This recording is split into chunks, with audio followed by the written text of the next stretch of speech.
Welcome, everyone, to a special edition of First Taste. I've got something new that we're rolling out here, so bear with me. I don't have Larry to lean on, so I don't get to sit back and just listen to him go. So y'all are stuck with me tonight. But tonight is going to be a quick little episode fully dedicated to my first-round leader card for our fourth and final major of the year, the Open Championship at Royal Birkdale. In addition to this show, I have a full first-round leader card first-round leader thread that I've done for each of the four majors this year, and I couldn't not do one for the Open Championship. So feel free to go over to my X page and take a look at that. I'll dive into stats and trends, and I'll be updating it as much as I can leading up to the first tee time on Thursday. But let's jump in and let's try and hit a first round leader without a chop this week. I think the chops are getting really old, and the Tom Kim outright last week certainly made up for all the chops we've been dealing with this year, but it's time to hit a full first round leader. So with that, let's jump into all the data. Bear with me real quick. The first thing that I look at each week when building a first round leader card is the weather. And I lean on Windy and Wind Finder. This week, I'm pretty much using Wind Finder alone.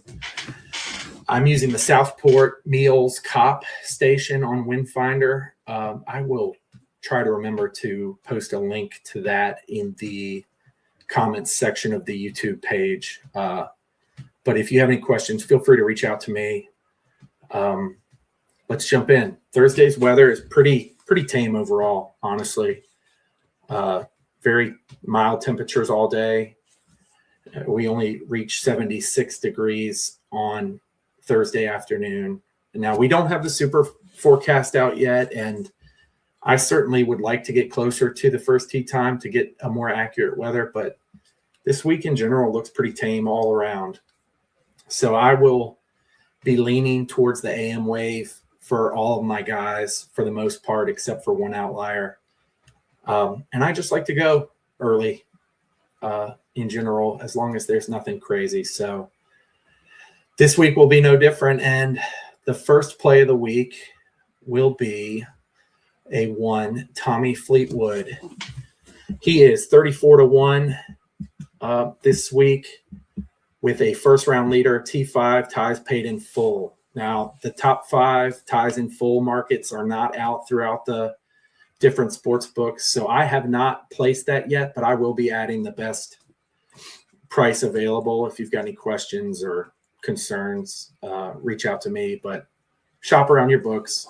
DraftKings, 365, and MGM have those first-round leader T5s easily accessible. So Tommy goes out at 10:09 a.m. with John Rahm and Jordan Spieth. And, Tommy's been doing Tommy things as of late. In his last five starts, he's got T4, T11, T11, T14, T13. He's middling like he always does. But what's great about these last five events is he has shot a 67 in round one in four of those five events. And one of those 67s landed him a co-first round leader at Memorial. And if you were to ask about a golfer who's got a great Open Championship pedigree, or somebody you think would profile well for the Open Championship, I think Tommy would be up near the top of that list. He's got 5 top 20s and 2 top 5s in his Open Championship history.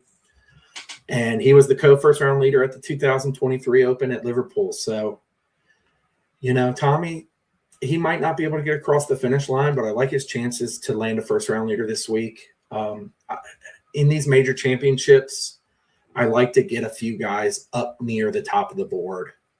I don't normally go sub 40, but I think Tommy's profile was just good enough this week, and the price at 34 was very good in my opinion. He is third in this field in round one AM scoring average, and that is with at least 5 rounds of data. I don't want to have a bunch of guys counted when they only have a round or two of data. So Russell Henley and Min Woo Lee were the first two guys in the AM scoring average.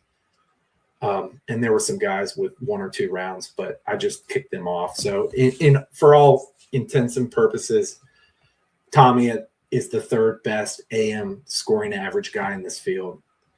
And I think driving accuracy and total driving will play a big factor this week. And Tommy's 9th in driving accuracy and 20th in total driving in this field. So Tommy was my shortest number at the top of the board, and I love that with the AMT time. My next click will be one Robert McIntyre at 50-1. And that was placed on Bet Rivers with an each way of 7 places. Bet Rivers offers this interesting little wrinkle in the majors. They add an extra place. Usually they're a 6-place each way market, but for the majors, they offer the extra place, which is awesome. So he's got a 7:19 tee time with Alex Fitz and Ricky Fowler. I think that's a great group. Nobody's going to slow anybody down, and they might have some good vibes. They go off early. And Bobby's in great form. He cashed me in each way last week with his T3 finish in Scotland. He missed a shorty on 18, which would have got him solo third, which would have paid out the each way. I know not everybody has 6 places, but rounds of 67, 66, 65, and 69. It's great form coming into the Open Championship. He finished T10 at the Travelers and T15 at the Canadian. He's got good history here at the Open Championships with 3 top 10s. He had a T7 last year, a T8 in 2021, and a T6 in 2019. He shot rounds of 66 and 67 last season at the Open Championship. The 66 was in round 2. It was tied for 5th for round 2 low score, and his 67 was in round 4, was T10 for round 4 scoring. He's 8th in the field in round 1 AM scoring average, again with at least 5 rounds of data. And he's in the top third of driving accuracy and total distance, ranking 46th and 41st. And with Bobby, he's just going to know how to get around a links course. And I don't worry about him with his pedigree and how he was raised. And he's won the Scottish Open, I think one thing I didn't realize when I built out my card is I've got a bunch of Europeans, but it makes sense because this offers a very unique and challenging test. And the Open Championship on the Roto it's not the same course every year. It's not the same conditions every year. But I trust Bobby McIntyre and a lot of these Euros to come out and play well round 1 and for the tournament, and unintentionally have a card filled with European guys. So Bobby Mack, 50-1's the second play. Our next play will be Vic Perez at 90-1 on Bet Rivers with that same each way 7 places. Now, Vic is kind of a limited sample size because he went off to live last year, but he's got solid form coming in with 2 top 10 finishes, both of which are T9s at the BMW International and the Scottish Open, both DP events. Of course, the Scottish is a DP sanctioned event. But he had 2 spike rounds at the BMW, shooting rounds of 67 in both rounds. Round 2 was tied for 6th low score, and round 4, that 67 was the second best score of the day. And I love last week, he shot a 64 in round 2 at the Scottish as well. So he's spiking. He comes out and he spikes in these events. I don't really look at the live data because how many golfers are we taking seriously at live? 8, 9 maybe? And where is Victor's head in those tournaments? So, it's a bit of a risk at 90-1. I'm willing to take it. He's also got a good finish at the Soudal Open back in June. He finished T2. He had rounds of 68, 69, 65, and 66. I just love the spike ability and the consistency in these rounds. And he's a great driver of the ball. He's gained in 5 straight and spiked last week off the tee, gaining 2.25 strips at the Scottish. So at 90-1, he goes off with Angel Aora and Matteo Pulcini at 825 on Thursday morning. Was a pretty easy click to get to on Vic. Let's see if he can putt and see if we can have some luck coming down the stretch. Love that extra place with 7 places. My next click is Matthew Jordan. He is 150-1. I've got him as well in the Bet Rivers market with 7 places. He goes off at 657. Love him teeing off before 7 a.m. He tees off with Ryan Fox and Andrew Novak. That's going to be such a fun group on Thursday morning. In addition to this, I also have a 400-1 outright with him. I've been betting Matthew Jordan since 2023. He's got 2 top 10s in the Open Championship. In both 2023 and 2024, he finished T10. He gained on approach in his last 4 starts, which is what I look for. I'm looking for the spikeability.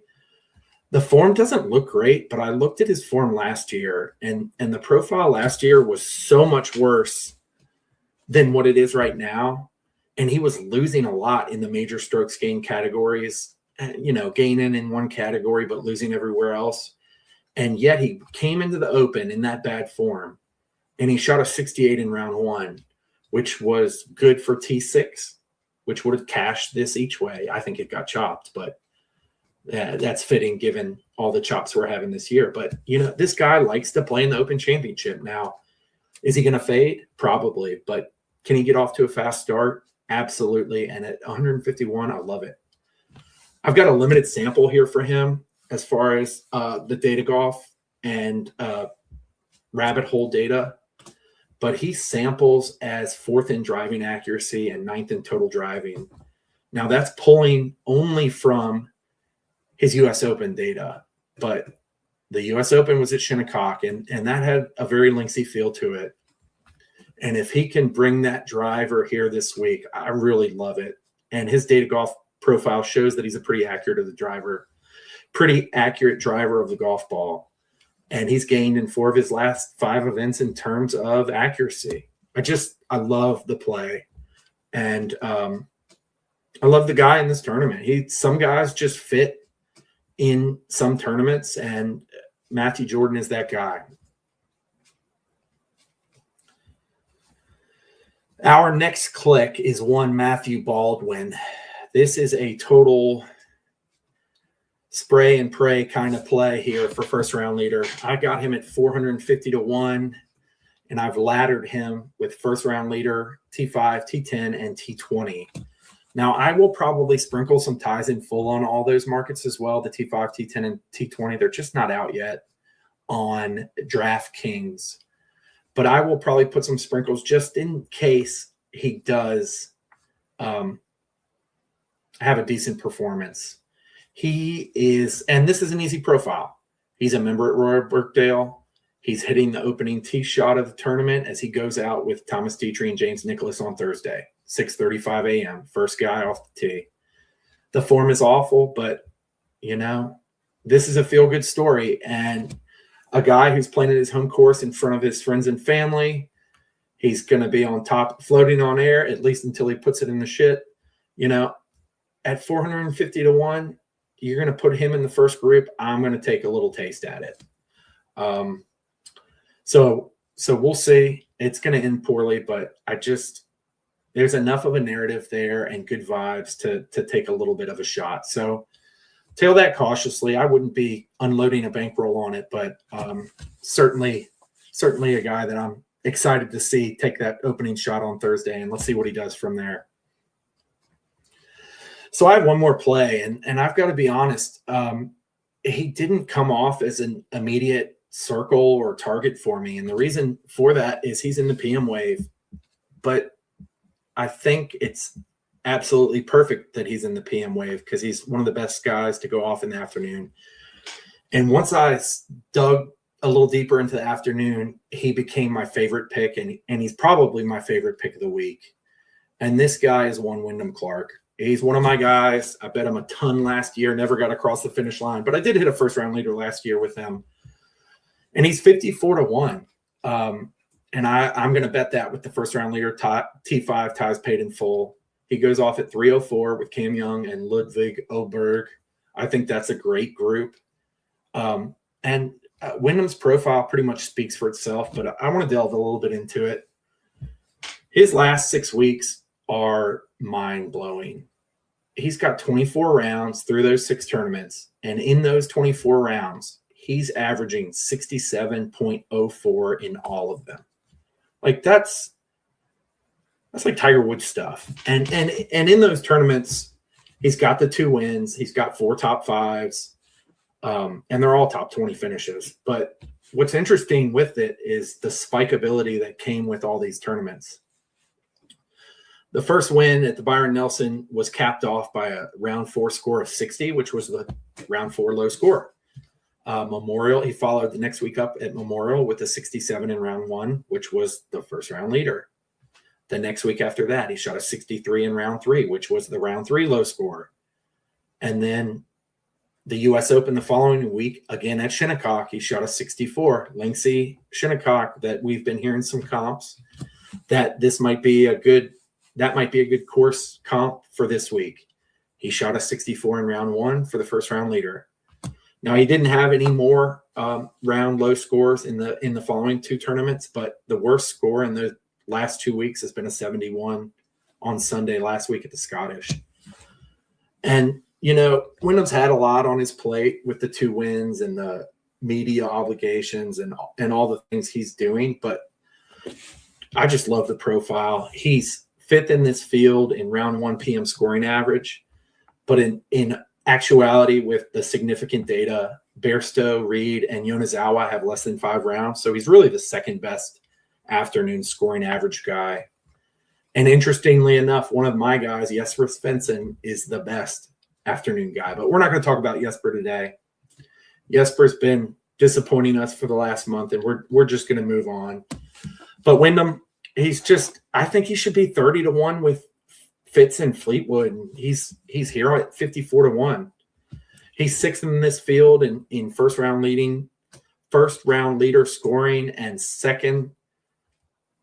He has 2 first round leaders for the year, but those both came at Memorial and U.S. Open in this 6-week stretch. And he ranks 10th in first round leader top 5 percentage. So, Wyndham just made a little bit too much sense for me this week, and I'm happy to go back to him. And it took me a while to find him, but seeing him in the PM wave, it at least gives me one guy that's going to go off late. Before I wrap things up, we've got an alternate tournament in Corrales this week, and I want to highlight one guy. And that guy is one Benjamin Martin. And he is maybe the king of Punta Cana. He is 100-1 in the first round leader market. I bet it on Bet Rivers with the each way 6 places. And he's got 6 starts here. And in those 6 starts, he finished T52, T9, T2, T8, T55, and T9 last year.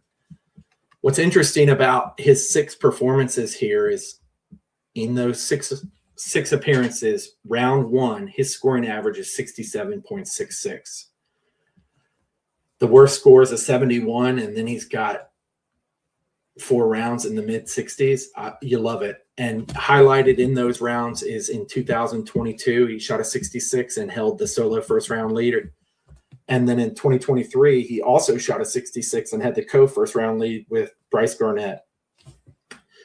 He might be one of my most profitable golfers because I had him in 2022, and I had him and Garnett in 2023. So Corrales has been pretty good to me through the years, and I'm hoping Ben can go out and shoot a